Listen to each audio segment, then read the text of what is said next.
दिल्ली के पूर्व राष्ट्रपति डॉक्टर अब्दुल कलाम का पार्थिव शरीर विशेष विमान से मदुरै रवाना किया गया। दोपहर 12 बजे उनका पार्थिव शरीर पहुंचेगा। इसके बाद हेलीकॉप्टर से 1:15 बजे उनका पार्थिव शरीर रामेश्वरम लाया जाएगा। वहां शाम 7 बजे तक एक स्कूल में उनके पार्थिव शरीर को आम लोगों के दर्शन के लिए रखा जाएगा। रामेश्वरम में ही गुरुवार को सुबह 10:30 बजे उन्हें पूरे राजकीय सम्मान के साथ सुपुर्द खाक किया जाएगा। डॉक्टर कलाम का जन्म तमिलनाडु के रामेश्वरम में 15 अक्टूबर 1931 को हुआ था। डॉक्टर कलाम के पार्थिव शरीर के साथ केंद्रीय मंत्री वेंकैया नायडू और मनोहर पर्रिकर भी रामेश्वरम जा रहे हैं। इनके अलावा बीजेपी नेता शाहनवाज हुसैन भी विशेष विमान से ही रामेश्वरम जा रहे हैं। आज सुबह 7 बजे के करीब डॉक्टर कलाम के दिल्ली के राजाजी मार्ग के घर से उनके पार्थिव शरीर को पालम एयरपोर्ट ले जाया गया।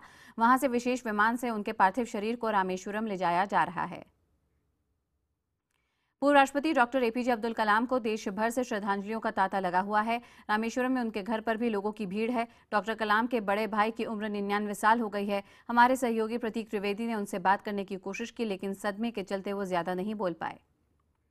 दिल्ली में पूर्व राष्ट्रपति डॉक्टर कलाम को श्रद्धांजलि देने के लिए प्रधानमंत्री समेत तमाम बड़े नेता और हस्तियों का तांता लगा रहा। अंतिम दर्शन करने पीएम मोदी, गृह मंत्री राजनाथ सिंह, बीजेपी अध्यक्ष अमित शाह, केंद्रीय मंत्री रविशंकर प्रसाद, बीजेपी के वरिष्ठ नेता लालकृष्ण आडवाणी, आरएसएस प्रमुख मोहन भागवत, पूर्व पीएम मनमोहन सिंह, कांग्रेस अध्यक्ष सोनिया गांधी, कांग्रेस उपाध्यक्ष राहुल गांधी समेत लगभग सभी नेता पहुंचे। इनके अलावा पूर्व क्रिकेटर सचिन तेंदुलकर ने भी मिसाइल मैन को श्रद्धांजलि दी। डॉक्टर कलाम के निधन पर देश भर में शोक की लहर दौड़ गई। पीएम ने कहा कि पहले वो राष्ट्रभक्त थे और फिर बाद में राष्ट्रपति। एक समय वो अखबार बेचकर पढ़ाई करते थे और अब पूरी दुनिया के अखबारों में उनकी तस्वीरें छप रही हैं। पीएम ने कहा कि काफ़ी कम लोग इतने गरीब परिवार से आने के बावजूद इस मुकाम तक पहुंच पाते हैं। पूर्व राष्ट्रपति डॉक्टर कलाम को देश और दुनिया भर में श्रद्धांजलि दी जा रही है। ओडिशा के पुरी में मूर्तिकार सुदर्शन पटनायक ने अपने अंदाज में मिसाइल मैन को श्रद्धांजलि दी। उन्होंने डॉक्टर कलाम का रेत से चेहरा बनाया और नीचे संदेश भी लिखा। पूर्व राष्ट्रपति डॉक्टर एपीजे अब्दुल कलाम ने जिस वक्त आखिरी सांस ली, उस वक्त उनके करीबी सहयोगी सृजनपाल सिंह वहीं थे। अब्दुल कलाम को आखिरी बार सहारा देने वाले सृजनपाल सिंह ने सोशल मीडिया से उनके साथ बिताए आखिरी पलों को साझा किया। अमेरिकी राष्ट्रपति बराक ओबामा ने पूर्व राष्ट्रपति अब्दुल कलाम को श्रद्धांजलि दी। ओबामा ने कहा कि डॉक्टर कलाम उन लाखों लोगों के लिए प्रेरणा के स्रोत हैं जिन्होंने दोनों देशों के बीच अंतरिक्ष में सहयोग को लेकर काम किया।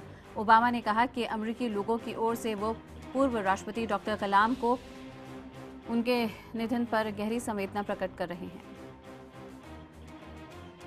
रिलायंस फाउंडेशन की चेयरपर्सन नीता अंबानी ने भी डॉक्टर कलाम को श्रद्धांजलि दी है। उन्होंने कहा कि डॉक्टर कलाम ने अपनी दूरदर्शी सोच से युवाओं और समाज को सदैव प्रेरित किया। ज्ञान साधक डॉक्टर कलाम समाज में समाज सेवी और विकास यानी कि सभी का विकास के प्रबल समर्थक रहे हैं। एक वैज्ञानिक और एक राजनेता के रूप में अपनी अभूतपूर्व उपलब्धियों के माध्यम से उन्होंने लाखों लोगों के दिल और दिमाग को छुआ है। वे मनुष्य में अपार संभावना और मानवीय चेतना का प्रतीक हैं। डॉक्टर कलाम आने वाली पीढ़ियों को प्रेरित करते रहेंगे। भारत के इस महान पुत्र को सलाम। पूर्व राष्ट्रपति डॉक्टर कलाम से देश का हर नागरिक प्यार करता था। केंद्रीय मानव संसाधन विकास मंत्री स्मृति ईरानी ने कलाम साहब को याद करते हुए कहा कि राष्ट्रीय आविष्कार अभियान को अब एपीजे अब्दुल कलाम राष्ट्रीय आविष्कार अभियान के नाम से जाना जाएगा। पूर्व राष्ट्रपति डॉक्टर अब्दुल कलाम के निधन के बाद लोकसभा और राज्यसभा में भावभीनी श्रद्धांजलि दी गई। कलाम की याद में 2 मिनट का मौन भी रखा गया। संसद आज भी स्थगित रहेगी। डॉक्टर कलाम को बच्चों से बेहद प्यार था। बच्चे भी कलाम के काफ़ी चहेते थे। देश भर के कई स्कूलों में वो बच्चों से मिलकर कामयाबी का पाठ पढ़ा चुके हैं। उन्हीं बच्चों ने याद किया और अपने प्रिय राष्ट्रपति को श्रद्धांजलि दी।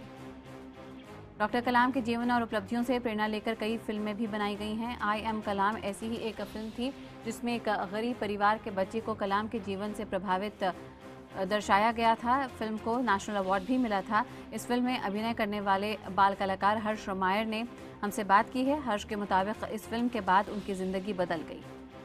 छत्तीसगढ़ के स्कूलों में पूर्व राष्ट्रपति एपीजे अब्दुल कलाम की जीवनी पढ़ाई जाएगी। मुख्यमंत्री रमन सिंह ने सिलेबस में कलाम की जीवनी को शामिल करने की घोषणा की। रमन सिंह के मुताबिक कलाम साहब की जीवनी को शामिल करने से आने वाली पीढ़ी जान सकेगी कि वो मिसाइल मैन या राष्ट्रपति ही नहीं बल्कि एक कवि, वैज्ञानिक और शिक्षक भी थे। उनके विचार युवा पीढ़ी के लिए कितना प्रेरणादायक हैं।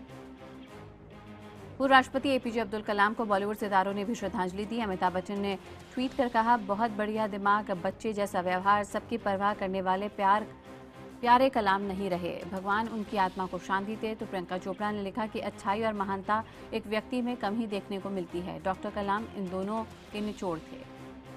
याकूब फांसी मामले पर आज सुप्रीम कोर्ट में सुनवाई होगी। चीफ जस्टिस यहाँ पे जस्टिस दीपक मिश्रा, जस्टिस प्रफुल्ल सी पंत और जस्टिस अमिताभ रॉय को लेकर 3 सदस्यीय बेंच का गठन कर दिया है। 2 सदस्यीय बेंच में दोनों जजों की राय अलग होने के बाद इस मामले को अब 3 जजों की बेंच के पास भेजा गया है।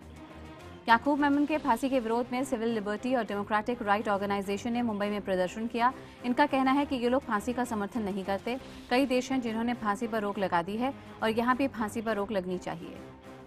मुंबई से सटे ठाणे के ठाकुरली में मातृकृपा इमारत का एक हिस्सा धाराशायी हो गया है, जिसमें 3 लोगों की मौत हो गई। 8 लोग गंभीर रूप से घायल हुए। मौके पर दमकल और पुलिस की कई गाड़ियां राहत और बचाव में जुटी हुई हैं। अब तक 17 लोगों को बचाया जा चुका है। मलबे में अब भी कुछ लोगों के फंसे होने की आशंका है।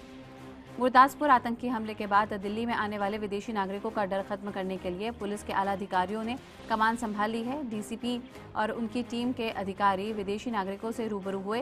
पहाड़गंज में गश्त कर अधिकारियों ने विदेशी सैलानियों से की और उन्हें सुरक्षा का भरोसा दिया।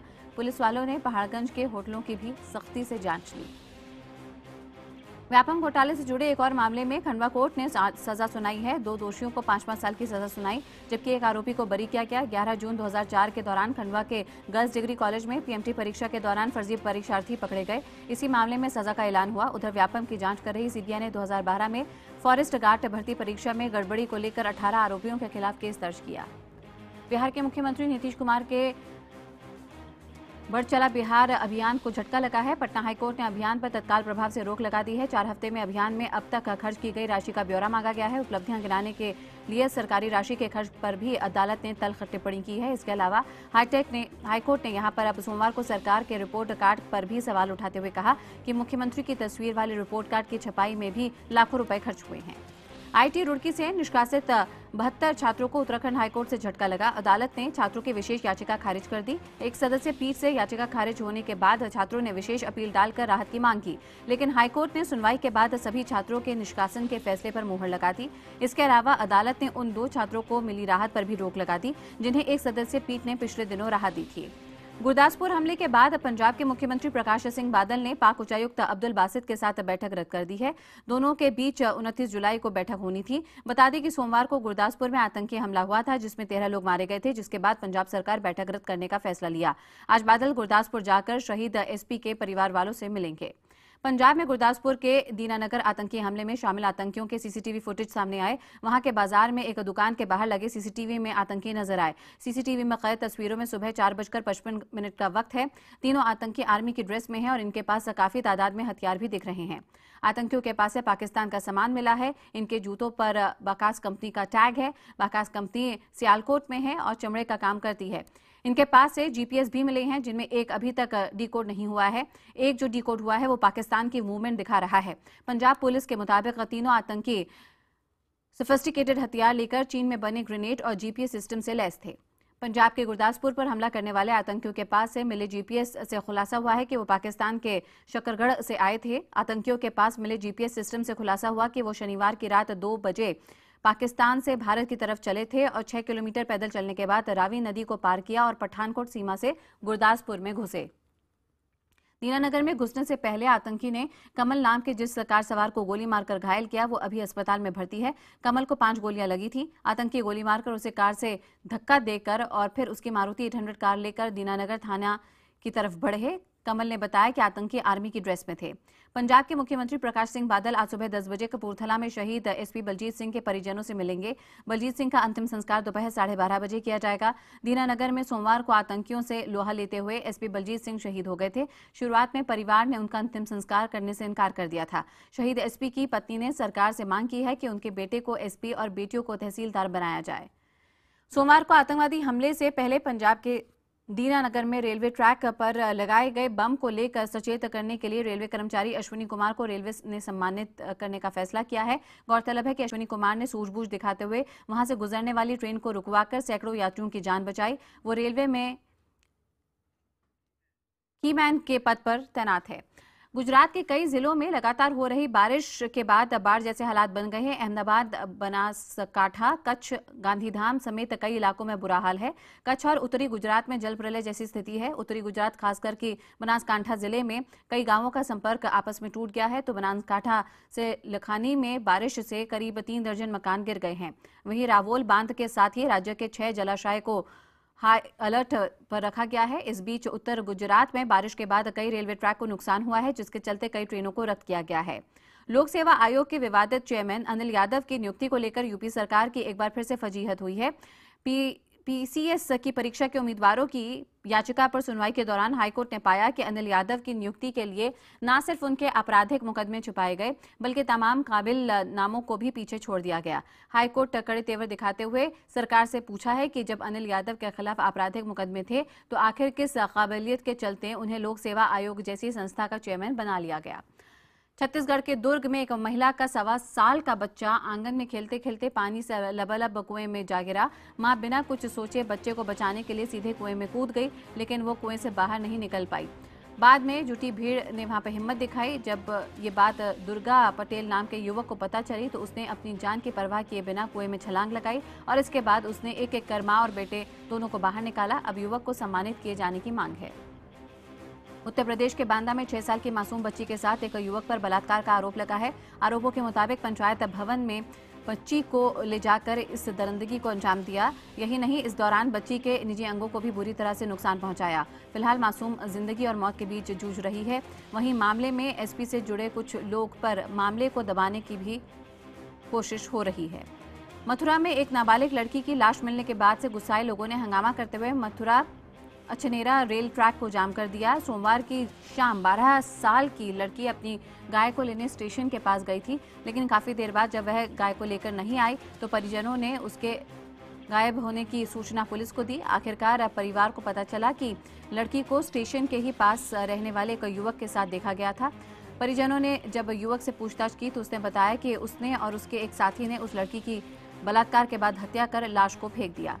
जोधपुर में दबंगों पर एक लड़की और उसके मंगेतर के साथ दुर्व्यवहार करने का आरोप लगा है। ये वारदात 19 जुलाई की है। आरोपों के मुताबिक जब लड़की अपनी मां के साथ बाजार से वापस घर लौट रही थी तो कुछ युवक उसे अपनी गाड़ी में डालकर उठा ले गए। बाद में जब इसकी जानकारी लड़की के मंगेतर को लगी तो वो किसी तरह आरोपियों के पास पहुंचा, लेकिन यहां आरोपियों ने उसकी पिटाई कर दी। आरोप है कि इस दौरान दबंगों ने लड़की और मंगेतर दोनों के साथ अश्लील व्यवहार किया और फिर इसका वीडियो बनाकर सोशल मीडिया पर भी डाला। मुंबई से सटे नालासोपारा में Saint Joseph Mary convent school के एक गार्ड की बच्चों के अभिभावकों ने जमकर पिटाई की। अभिभावकों का आरोप है कि गार्ड स्कूल की बच्चियों को अश्लील इशारे किया करता था और शिकायत के बावजूद तो स्कूल प्रशासन ने कोई कार्रवाई नहीं की। इसलिए परेशान होकर अभिभावकों को ये कदम उठाना पड़ा। मध्य प्रदेश के जबलपुर में सेना के जवान की संदिग्ध हालत में लाश मिली है। जबलपुर बस स्टैंड के वेटिंग रूम में जवान की लाश मिली है। ये जवान एलओसी पर तैनात था और जम्मू से यहां पहुंचा था। अब तक जवान की मौत की वजह का खुलासा नहीं हुआ है। बिहार के हाजीपुर में मोबाइल और पैसे छीनने के आरोप में 2 युवकों की जमकर पिटाई हुई। गुस्साई भीड़ ने वैशाली कोर्ट परिसर में ही युवकों को जमकर पीटा। पिटाई के दौरान दोनों युवक लोगों से गुहार लगाते रहे, लेकिन किसी ने उनकी नहीं सुनी। पिटाई के बाद लोगों ने दोनों को एक कमरे में बंद कर दिया। बाद में मौके पर पहुंची पुलिस उन्हें कमरे से निकालकर अपने साथ थाने ले गई। शिवहर जेल में शिवहर जेल में खराब व्यवस्था के खिलाफ 1.5 दर्जन से ज्यादा कैदी अनशन पर बैठ गए हैं। अनशन पर बैठे कैदियों का आरोप है कि जेल में ना तो नियमों का पालन हो रहा है और ना ही कैदियों के साथ जेल प्रशासन अच्छा बर्ताव करता है। कैदियों के अनशन का आज दूसरा दिन है और ये लोग जेलर के तबादले की मांग पर अड़े हुए हैं। अलीगढ़ में विधवा महिला के साथ गैंगरेप से इलाके में सनसनी फैल गई है। पीड़ित महिला डॉक्टर के पास दवा लेने गई थी, लेकिन डॉक्टर नहीं मिले। घर लौटते वक्त दबंगों ने विधवा महिला को दबोच लिया और जंगल में ले जाकर बलात्कार किया, जिसके बाद वो बेहोश हो गई। होश में आने पर जब वो चिल्लाई तो राहगीरों ने उसकी मदद की। फिलहाल पीड़ित महिला अस्पताल में भर्ती है। वहीं पुलिस ने 4 लोगों के खिलाफ मामला दर्ज किया है। छत्तीसगढ़ के भिलाई जिले में दिल दहला देने वाली घटना सामने आई है। नशेड़ी पति ने चरित्र पर शक को लेकर उसकी पत्नी परेशान रहती थी और इसी वजह से उसने अपने 55 साल के पति को मौत के घाट भी उतार दिया। हत्या से पहले दोनों के बीच झगड़ा हुआ और इसी दौरान गुस्से में महिला ने अपने पति के गले पर हंसिए से वार, उसकी मौत भी हो गई। आरोपी महिला को पुलिस ने गिरफ्तार कर लिया है। लखनऊ में कर्ज चुकाने के लिए लग्जरी कार की चोरी और हत्या का सनसनीखेज मामला सामने आया। दरअसल 24 जून को रामा सेल्स का कर्मचारी मोनू फॉर्च्यूनर गाड़ी समेत गायब हो गया था। पुलिस जांच में पता चला है कि बाद में मोनू की हत्या कर दी गई, जिसका आरोप एक रईसजादे समेत 4 लोगों पर लगा है। इस रईसजादे पर 2.5 करोड़ का कर्ज है, जिसे चुकाने के लिए उसने ऐसा किया। आरोपी को 29 जुलाई को कर्ज की किश्त के तहत 19 लाख रुपए चुकाने थे। इसके लिए उसने एसयूवी बेचकर कर्ज चुकाने का प्लान बनाया। पुलिस ने मुख्य आरोपी समेत 2 लोगों को गिरफ्तार कर लिया, जबकि 2 की तलाश जारी है। रायपुर में टीवी का रिमोट मांगने पर बाप ने बच्चों को पीट कर मार डाला। इस शख्स का खाना बनाने को लेकर पत्नी से विवाद हुआ था। इस दौरान बच्चा टीवी का रिमोट मांगने को लेकर रोने लगा। बेटी की ये हरकत पिता को नागवार गुजरी और वो बच्चे को जमीन पर पटक कर पीटने लगा। घटना की जानकारी मिलने के बाद बच्चे के नाना ने पुलिस में शिकायत की है, जिसके बाद कब्र खोदकर बच्चे को निकाला गया। पन्ना में शौच के लिए 32 साल की महिला के साथ गांव के ही एक युवक ने रेप किया। बलात्कार के बाद नशे में धुत युवक ने महिला के निजी अंगों पर बुरी तरह से उसे घायल किया और उसे तड़पता छोड़कर वो फरार हो गया। रास्ते से गुजर रहे लोगों ने जब महिला को तड़पते देखा तो उसके घर वालों को खबर दी। महिला को गंभीर हालत में अस्पताल में भर्ती कराया गया है। टीम इंडिया के स्टार बल्लेबाज रोहित शर्मा का कहना है कि वो टेस्ट टीम में अपनी जगह को लेकर परेशान हैं। रोहित का मानना है कि टेस्ट टीम में बने रहने के लिए काफ़ी मेहनत करनी होगी और इसके लिए श्रीलंका दौरा उनके लिए काफ़ी मायने रखता है। प्रो रेसलिंग के लॉन्चिंग के दौरान पहलवान सुशील कुमार ने रैंप पर पहली बार वॉक किया। सुशील को रैंप पर मॉडल के साथ वॉक करने के लिए आयोजकों को बहुत मनाना पड़ा, क्योंकि सुशील रैंप पर वॉक करने में काफ़ी शर्मा रहे थे।